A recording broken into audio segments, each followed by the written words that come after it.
317 rancangan Felda, 112.635 orang peneroka adalah merupakan tonggak kepada kerajaan yang ada pada hari ini. Ya, memang adalah bab kata Datuk Mat Hassan tadi, ada juga antah-antahnya dalam kumpulan ini. Tetapi berdasarkan pada keputusan pilihan raya yang lalu, ratusan yang menyokong kerajaan adalah amat tinggi. Bila kita menang di Hulu Selangor, calon yang menang mengakui dia tak mungkin menang tanpa sokongan 4 buah rancangan Felda di Hulu Selangor. Sebab itulah apabila mereka melihat kejayaan Felda mengubah taraf hidup rakyat daripada tidak bertanah mendapat 10 ekar tanah, dan pendapatan pun boleh dikatakan pendapatan yang selesa selama ini. Kemudahan-kemudahan pun dalam rancangan Felda sudah bertambah. Rumah-rumah pun tidak merupakan rumah asal.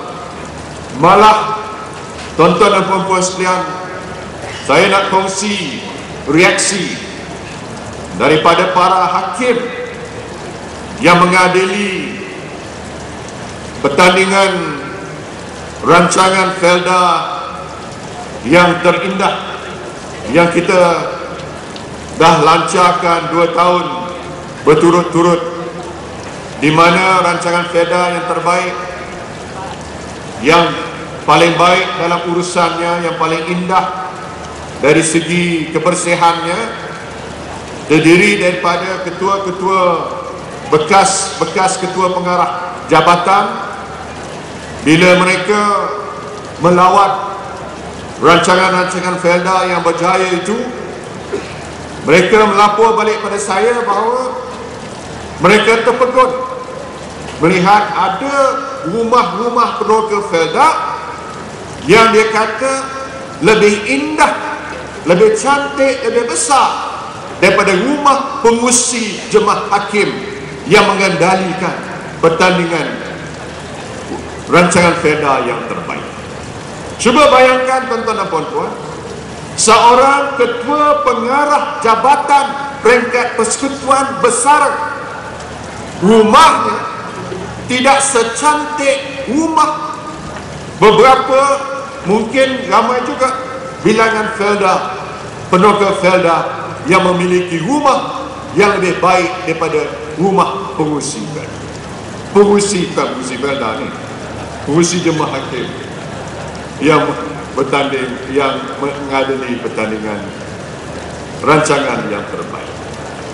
Oleh itu, tuan-tuan dan puan-puan sekalian, bila mereka melihat Felda dah berjaya, banyak peneroka dah hidup dalam selesa, tiba-tiba timbul pula cerita kononnya Felda dah bankrupt.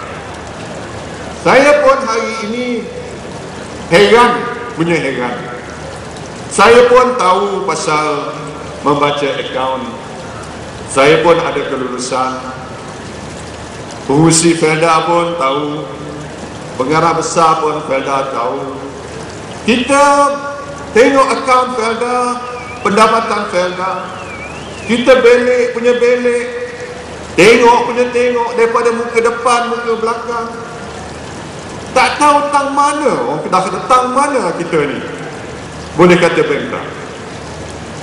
Kalau nak kata kita bankrupt, aset bersih saja Felda hari ini 12.2 bilion ringgit aset bersih. Dan aset bersih ini setelah ditolak liability, maknanya tanggungan 12.2 bilion. Mana ada syarikat atau organisasi yang bankrupt ada aset 12.2 bilion. Cuba beritahu saya, ada tak? Yang saya tahu bila dah bankrupt tu, dah kira gulung tikar, barangkali toke tu pun dah pakai selipar Jepun, dah pakai baju singlet, tikar selipar Jepun. Itu gambaran orang dah bankrupt. Orang dah bankrupt mungkin mama jalan terhuyung hayang, tapi Felda ni masih tegap lagi, pengusinya pun masih tegap lagi, pengarah dia pun masih tegap lagi. Saya tak tengok daripada mana kelihatan badan yang bankrupt. Badan yang bankrupt, tuan-tuan dan puan-puan, tidak boleh bayar cukai tahunan.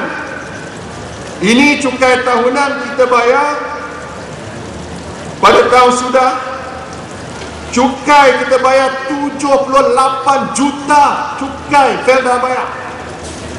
Badan yang bankrupt pun tak wajib bayar zakat. Baru tadi kita serah pada Majlis Agama Negeri Sembilan 1.5 juta, 1.8 juta. Tahun sudahnya zakat kita keluar 25.8 juta zakat yang dibayar oleh Felda. Tuan-tuan dan puan-puan sekalian, kalau nak kata kita bankrupt, tengok sajalah ladang Felda sekarang ni luasnya 330,000 hektar. 330,000 hektar. Untung setahun bersih 1.1 bilion.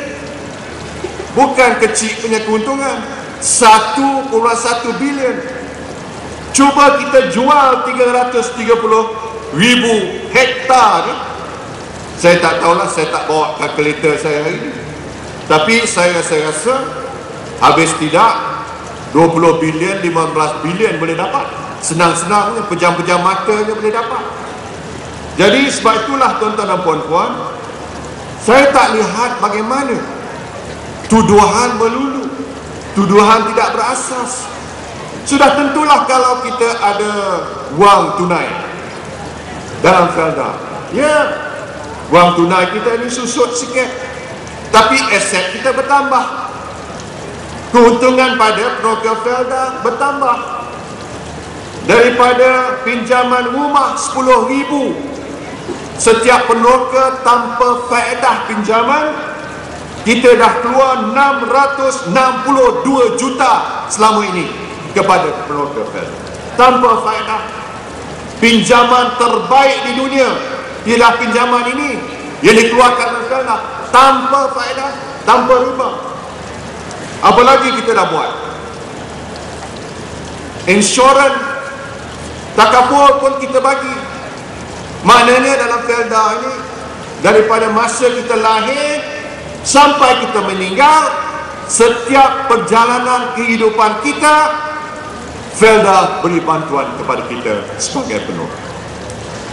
Tuan-tuan dan puan-puan sekalian, sebab itulah kita mengambil ketetapan, kalau mereka dakwa kita tidak berasas.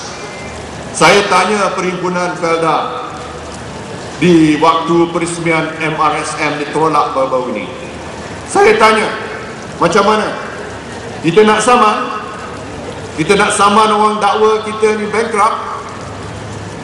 Perhimpunan dengan suara bulat kata saman. Jadi sebab itulah pengurusan Felda pun saman pihak yang mendakwa kononnya kita ini bankrupt. Jadi tuan-tuan dan puan-puan sekalian, saman menyaman ni nampaknya menjadi sikitlah sari dua ni. Ada juga pihak yang dah saman Felda pula. Saya dengar khabar ada jugalah antah-antahnya dalam kawasan ini yang saman Felda. Tapi apa yang berlaku di Kemahang itu tak boleh dianggap sebagai satu yang boleh dijadikan sebagai ikutan ataupun dalam undang-undang presiden. Sebab kita kalah kes di Kemahang itu sebabnya mudah. Lawyer kita tak hadir. Tuan-tuan dan puan-puan, lawyer Felda tak hadir. Saya kesal betul lah perkara itu berlaku, tapi tak apalah, kita terima hakikat, kita kalah kes itu. Tapi dalam kes yang akan datang ini, insya-Allah kita akan pertahankan imej dan maruah Felda, supaya Felda tidak boleh mudah-mudah orang nak saman Felda. Jadi tuan-tuan dan puan-puan sekalian, itulah kisah Felda. Hari ini kita bagi duit raya. Felda ni untung tiap-tiap tahun sejak saya ambil alih sebagai Menteri Tanggungjawab Felda, saya dah bagi insentif hari raya sejak tahun 2003 sampai 2010. Kita bagi sumbangan hari raya. Dan alhamdulillah hari ini, tahun ini pun kita dapat beri kepada para peroka. Dan kaki tangan kerajaan yang ada dalam majlis ini pun tak terjelir lidahnya, sebab kita pun dah bagi duit raya pada kaki tangan kerajaan seluruh negara. Jadi semua dapat. Jadi alhamdulillah, inilah nikmat. Termasuk pesara-pesara pun dapat. Dan pesara pun dapat. Inilah kerajaan kita yang sentiasa prihatin kepada rakyat. Dan insya-Allah kita akan teruskan, dan banyak lagi kita akan beri sebenarnya. Tak lama lagi saya akan tentang belanjawan negara. Saya tengah merumuskan belanjawan negara. Kita telah bentangkan model baru ekonomi. Kita dah lancarkan, laksanakan apa yang dikatakan bidang keberhasilan utama negara, bidang transformasi kerajaan, dan semuanya ini adalah menjurus kepada satu impian besar kita. Dan impian besar kita ialah bahawa pada tahun 2020 kita akan bertukar status menjadi sebuah negara maju berpendapatan tinggi. Ini dia wawasan kita, dan kita akan terus berjuang berkat sokongan tuan-tuan dan puan-puan. Saya percaya insya-Allah impian kita akan menjadi realiti.